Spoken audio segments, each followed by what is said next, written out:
You have been listening to officials in Las Vegas update the public on their investigation into that New Year's Day attack, that Cybertruck that exploded outside of the Trump property there. A couple of key headlines just to flag for you that we heard from the sheriff there. They have confirmed, in fact, the identification of the person who was inside that vehicle as Matthew Leivelsberger.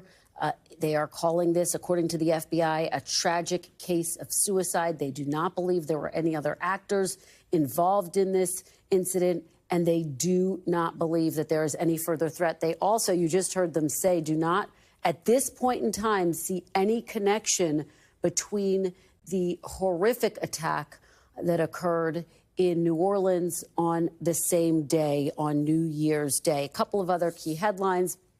Just remarkable video that we saw of Leivelsberger, according to authorities, as he was driving from Colorado to Las Vegas at charging stations. There's that Tesla Cybertruck there. Essentially, this video showing the Cybertruck as he is essentially charging the Cybertruck, and they say that helped them to make this positive confirmation. They also note that they have recovered some data from one of two cell phones that they recovered. One of the cell phones had a note application. They found two notes. One of them said, quote, "Time to wake up," calling the U.S. leadership weak and obsequious. A second letter said, quote, "We are the United States, but right now we are headed toward collapse." So again, saying that they do not believe that there is any connection between what happened in Las Vegas and New Orleans. Let's head now to NBC News correspondent Antonia Hilton, who's been following this story for us. She joins me now. Antonia, I laid out some of the top lines there. What were the key takeaways for you? Yeah, I think what I would add to what you just laid out there, Kristen, is that this is now moving toward a story that I think is going to really center on his mental health, the PTSD that officials mentioned he likely was suffering with after serving his country. And they mentioned very vaguely that he may have had other interpersonal issues or mental health challenges that he was facing more recently as well. And so what they're describing is really a case of a service member mentally struggling and choosing to end his life in this horrific and very public way.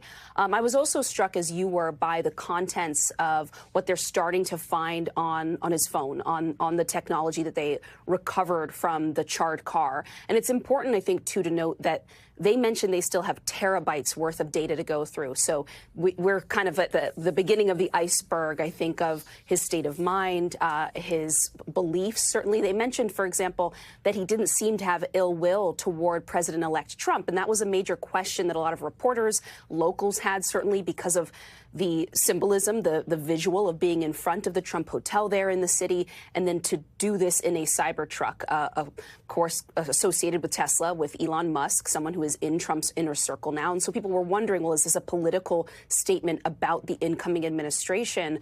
But it didn't seem like it was going that way. It seemed like he was perhaps starting to tell a story or his views about societal and political issues in the country that weren't necessarily focused on one political actor. I'll add a couple other quotes to what you shared, that he wrote, "We are terminally ill and headed to collapse." That he said that Americans only pay attention to spectacles and violence.